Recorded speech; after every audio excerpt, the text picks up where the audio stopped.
Hey guys, welcome back to my channel. My name's Hasmina and I'm so happy that you guys are here so that I can share with my update for phase one of the 75 hard challenge.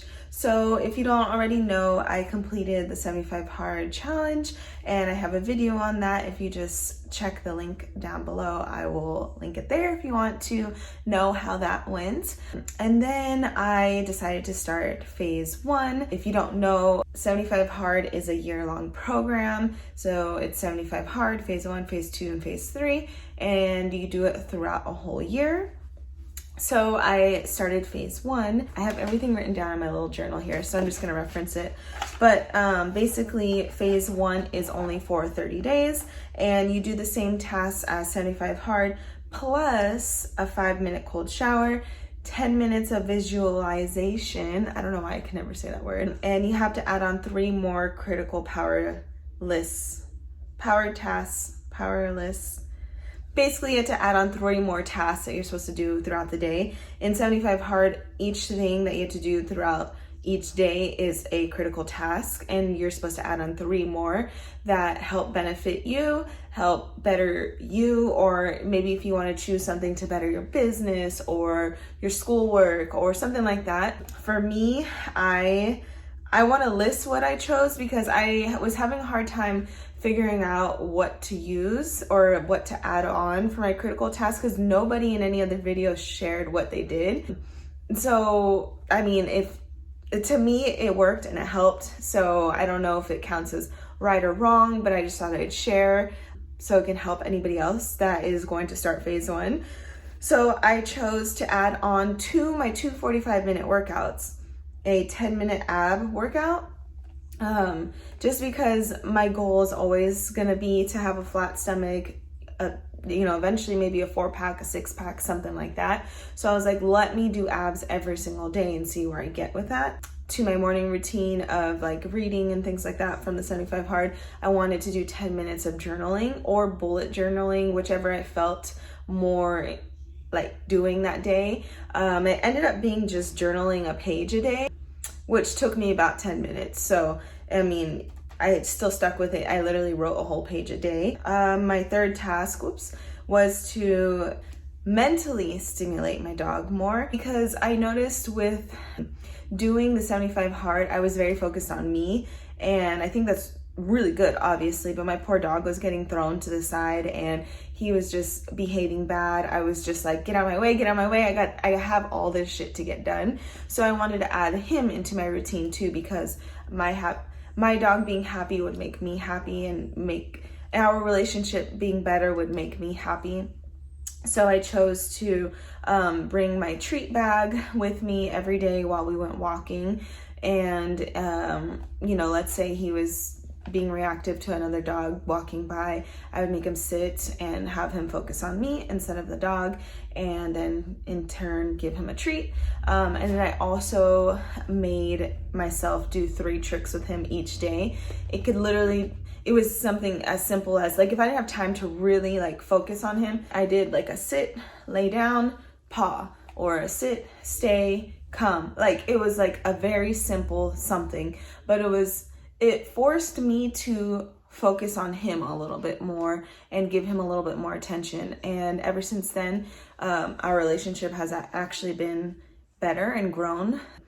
Same thing with the second 45-minute workout. I would always bring him with me outside, unless for some reason, I think maybe twice I didn't bring him because he was being really bad and I was like, no, you can't come, like you have to go in the kennel because that's just unacceptable. So, but other than that, he comes with me every single day outside for a 45-minute walk and I can tell he looks forward to it and we are just closer. And if you don't have animals, I'm really sorry, you probably could have skipped through that whole thing, but it really meant a lot for me. And if you have animals, you understand like when your bond with your animal grows. We be chilling and he really loves his outdoor time. I feel like that's all animals ask for from us as pet owners, is to just obviously feed them, take them to go potty, and give them a little bit of exercise, a little bit of attention. They don't even ask for that much, How the journaling helped me. I am somebody who, one, I live alone, so I just have so much time to think about everything and overthink everything and just get into my own head. So I felt like all of these thoughts that are always brewing in my mind, I just wanted to write them down and assess them. I remember waking up in the morning and maybe I woke up in not a good mood. I woke up in a day where I had a bad body image day and I just didn't feel good. I don't know, just you don't wake up perfect every day. So I woke up having not the best mindset. If I wrote it all down and I kind of took those negative thoughts and wrote it all down and wrote it out, as I'm writing it out, or as I was writing it out, I felt this sense of like release and comfort and just like type of thing. And then as I saw it being written down, it was kind of like I could move past that. It was like, okay, yeah, you felt that, you acknowledged that feeling. Now you can move past it and you can kind of like go about your day being more positive. I really enjoyed that. I looked forward to my writing every morning. If it was a crazy day or morning and I didn't have time to journal, I'd journal at the end of the day, which that helped too sometimes, because sometimes my whole day could have sucked, and just to end up writing it down. And then usually when I wrote something down that started with something like negative, or I was releasing any negative thoughts, I would end up writing something that I was thankful for or grateful for. It just immediately took my mind to like, all right, you let go of that negative, now let's focus on the positive. Like it just did it on its own. So I mean, like, I highly recommend that people journal. To do a 10-minute ab workout every single day, that just made me feel good. Working towards something that I really wanted and feeling sore in my abs every single day, to see myself get stronger every single day, like to do a boat pose. I don't know if you do yoga, it's like basically being in a V and then your legs are like up but bent, and then to take your arms and go sideways like that. I couldn't do that in the beginning, and now I could do it like it's super easy. That was really cool to see myself progress and kind of give myself something to look forward to every day. No, I did not end up having a 6-pack at the end of that. And that helped me kind of realize too, like, took everything into perspective, that even if you do something every single day, 30 days is not enough, 75 days is not enough. Every single day is what is enough. Never giving up is what is enough.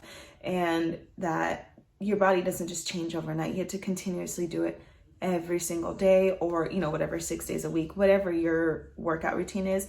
But your body is not going to change to be the way you want it to be in just 6 months or even just a year. It could take up to 3 years. It could take 9 years. Like, it takes time. So it reminded me that I have to be patient and give my body time to get to where I want it to be. So that, obviously right now that's easy for me to understand, but every day it wasn't easy for me to understand. Yeah, that's the number one thing that I struggle with in my head, is like just not giving myself enough time and credit. I'm always putting myself down. So I feel like that goes back to the journaling. That really helped me too, with like my negative mindset towards myself. I really enjoyed doing those critical power tasks every single day, because I chose things that really would benefit me. I'm not just following rules that Andy set out. It was the rules that I set for myself that I wanted to help better myself. So I hope that helps you guys choose your critical power tasks. I obviously did the same thing from 75 Hard. I did all of the same rules, and that was easy peasy because that was my routine now. Like that was nothing. That was my everyday, and still is my everyday. So that was easy. But adding on the 10 minutes of visualization, that was really hard for me, because one, I've never really done that. So to get into like this space of shutting up my brain that is going like a million miles an hour, and to sit there and really just like zone into what you wanted to visualize and not like linger off into thinking about something else, or daydreaming, or focusing on what's going on outside the window or what my animals are doing. That was really hard, but it was cool. I liked it. It kind of just helped me, kind of like how yoga helps me to just like calm down, center yourself, ground yourself down to the earth, and like just be calm and just stop for a second. I feel like that's what the visualization helped me with. I know people always talk about visualizing, oh, having our mansion and your 6 Porsches and whatever. I didn't really visualize things like that. I just visualized, I don't know, I don't want to say what I visualized, but I didn't go a materialistic way. I went more of a seeing myself in a better place all the time, in a better mindset, or just even seeing myself smile in front of the mirror, things like that. That's kind of what I visualized, just because, especially a lot of times I'd be in a negative mindset. So I'd try and visualize myself in a positive mindset. So yeah, I liked that. And the last thing is a 5-minute cold shower. Yo, that was rough. So here in California, it was raining. It was 40, 30 degrees where I live, and freezing. So I would wake up early in the morning, do my workout, go outside for my 45-minute outside workout, then come back and have to take my 5-minute cold shower. Oh my gosh, it was rough. I was freezing for a month straight is what I felt like, because then I would get out of the cold shower, put my clothes on, and then I would go to work, and I would work in the surgery department, which is never higher than 60 degrees in there, because it has to be cold to not grow bacteria and shit.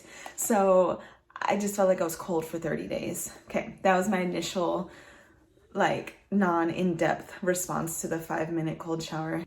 I remember Andy saying in one of his podcasts, saying that if you didn't make yourself not able to not breathe, if that makes sense, then you didn't do it right. And I was like, okay, that's kind of weird, but I kept that with me until I did the cold shower.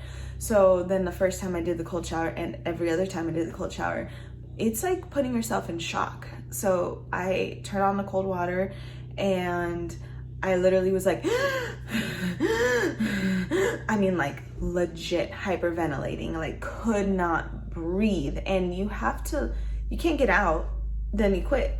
So you have to literally get into your mental and tell yourself, breathe, just breathe. And then next thing you know,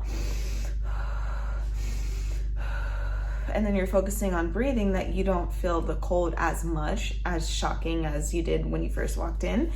And you have to keep yourself mentally focused in order to not just jump out of that cold shower. So I feel like that was the strongest mental game that I've ever put myself through, because no matter what, the only way to get through that cold shower was to be mentally strong, because everything else in that whole atmosphere, in your mind, in your body, in that moment is telling you, get out of the cold shower, turn the water to warm, stop, or it's freezing. But you have to pow, pow, pow, punch all those negative thoughts and defeating thoughts in order to win the fight of this cold shower. And I just thought that was the coolest thing ever. I 1,000% recommend every single person in this world to try that, and to really do the full 5 minutes. See how strong you are mentally. You can do anything you set your mind to. And I feel like that was a reminder each day. Started my day off the right way. Also, it gave me energy. It was all right, let's go. So that was really cool. I tried it 2 different ways. I tried doing my shower first, a warm shower, and then just standing there for 5 minutes in the cold. And then once I was done showering, turning it all the way to cold, and then standing there for 5 minutes. And I think that was pretty torturous. I don't know what the word is, but I was torturing myself doing that. So what I ended up doing was just taking my full cold shower, my whole shower, washing my body, doing a little shaving, washing my face, doing even my hair, washing it all in cold water for 5 minutes. So I was I just didn't want to be in the shower anymore. I was I gotta get this 5 minutes done and get out. So that ended up being my showers, unless I really wanted to take a cold shower or a warm shower on my day off or something to relax. I would do my 5 minute cold shower, and then I would turn the shower all the way up to warm. Then I kind of just did my relaxing shower. I think I only did that once or twice. For 30 days, I took only a 5 minute cold shower, and that's it. I was in and out. I don't even want to shower. Let's see. Tip for doing the cold shower. I always had a podcast playing while I was in the shower, so I can kind of listen to something and focus on something else. Half the time I didn't listen to the podcast, but because I was working so hard to fight the negative thoughts and to like keep myself like fighting to stay into the cold water. But if I did start to drift off and be like, oh my gosh, this is too cold, I would start to listen to the podcast, if that makes any sense. So it was kind of like a nice little distraction, or even your favorite songs or something like that. I couldn't do music though, because I knew like, okay, this song's about 3 minutes. So that means I have to listen to like 2 songs in order to get through this. And 2 songs was too long for me. It was like me breaking down things too much. So funny now, I can't take a burning hot shower anymore. Literally, I turn on the water in the straight in the middle, and sometimes I turn it more cold. Like when I take a hot shower now, I almost feel suffocated. So I don't know if that's a good thing or what, but I mean, I can't take a burning hot shower anymore. Okay, so one last thing I want to talk about that was happening during phase one, and then we'll talk about where I'm at now, is that I added on that 10-minute ab workout, and I don't know, just that 10 minutes more to my 2 45-minute workouts made me a little bit hungrier, which is normal now that I think about it. But back then I was like, why am I so hungry? But I'm burning more calories. So I was getting really down on myself for wanting to eat more, and I was having a hard time with that. Then I realized, like a week and a half later, I was like, oh, well, I need to eat more because I'm burning more calories. So let me track my calories. So this whole time since 75 Hard in the beginning, I have not tracked my calories because I know that I have a toxic relationship with tracking calories. I get so intense with it, so to the T, or if I go over or under, I get so down on myself, and it's just this toxic cycle. So I know that I shouldn't count calories, but I, for some reason, convinced myself that I should. So I went down that toxic cycle again for probably like 2 weeks, and that was pretty rough. And it was the last week of phase one, and I told myself, I was like, okay, I can't track calories. Like, this is wrong for you. Like, why are you putting yourself through this emotional roller coaster? So I deleted my FitnessPal from my phone, and I was doing really good for that last week. I don't know what happened. Okay. No, I do know what happened. I stressed myself out so much during those 2 weeks of counting calories that I missed my period. That's what happened. Yeah, I missed my period because nothing else was happening. Nothing else is happening. And I got so bloated during this time.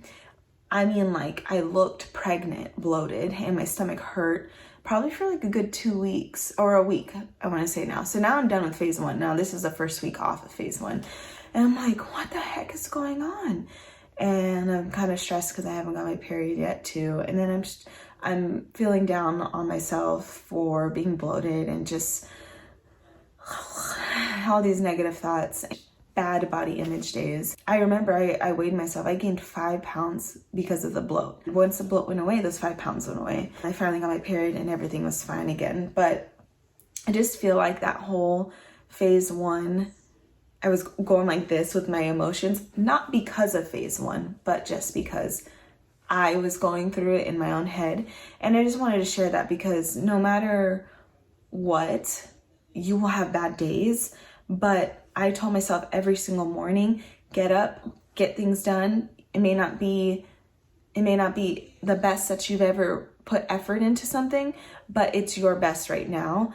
And that's better than doing nothing. And you're going to feel good for getting it done versus laying in bed and not doing things. Because I know in the back of my head, as down as I get, I know there's a light to the end of the tunnel. And whether you're religious or not, like, I have faith in God that he always will watch over me and he always has a better plan for me. And I have to trust in him that just because I have a bad day today, he has better days for me in the future. And I really held on tight to that. I was still doing my 2 45-minute workouts. And some days, like, my outside workout would be a little bit shorter, but I didn't get down on myself. When I was done with 75 Hard, I felt like I couldn't do life without that list to complete each day, without a day 1, day 2, day 3, day 4. I felt like I couldn't do it. I was not able to walk on my own yet, I felt like. So that's when I had stopped for 4 days, and then I started phase 1, and I was like, okay, good. I needed this. I needed the support. I needed the structure and the discipline I needed these rules in order to keep doing discipline. When I got done with phase 1, I was extremely exhausted because I put myself through that emotional roller coaster. I had been working so much, and I just had more things to do in the day that I was so ready to just kind of be independent and make my own disciplined morning routine to benefit me. So I wanted to take things that I loved from 75 Hard plus things that I love and make my productive, disciplined morning routine. And I was like ready. I was like, I was ready to fly out the nest, to like do this by myself. And that was an amazing feeling to have. And I held on tight to that.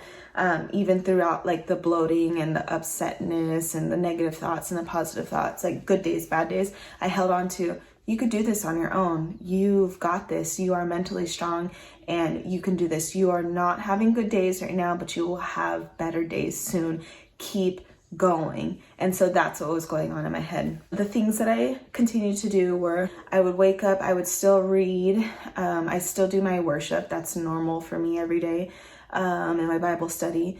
And then I would do my 45-minute workout. I still drank a gallon of water a day. Then I would go outside, and I just didn't want to make it feel like I had to do it. I loved going outside for me and my dog. I loved going outside for my mental. I loved going outside to be in the sun and in the nature, and I wanted to just enjoy it. And I know I said that last time, but for some reason I was in a different mindset. But this time I was able to go outside for how long I wanted to and not feel down on myself if it wasn't 45 minutes. Able to not beat myself up for just doing something that makes me feel good, Some days I only went for a 30-minute walk. Some days I only went for a 20-minute walk or a run. I went for like 20-minute runs a lot. I would just go out and just feel and listen to my body and kind of enjoy that time with me, nature, and my dog. That's pretty big for me, to not beat myself up. I feel like because I didn't beat myself up and I truly did what was making me happy, it made me feel so much better in the end. So I hope that made sense, but that was personal growth right there, and I really loved that. I continued to eat my vegan diet. Oh, alcohol.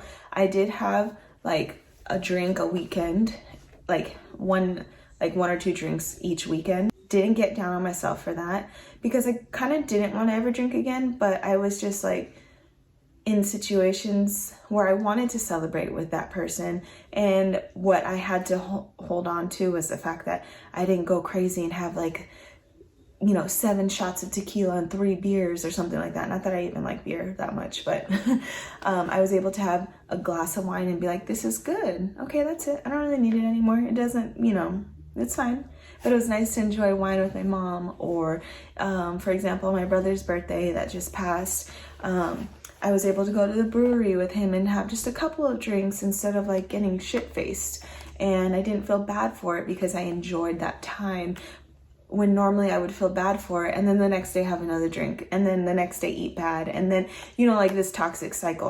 I'm finally in a spot where I can enjoy something and enjoy in that moment. And yes, I still have moments where I want to like beat myself up for it, but then I like knock that negative thought out of the way and just tell myself, no, enjoy the moment, enjoy this now. Because if you truly enjoy, I'm acting like I'm holding a glass. If you truly enjoy this right now, you won't be longing for this feeling later on.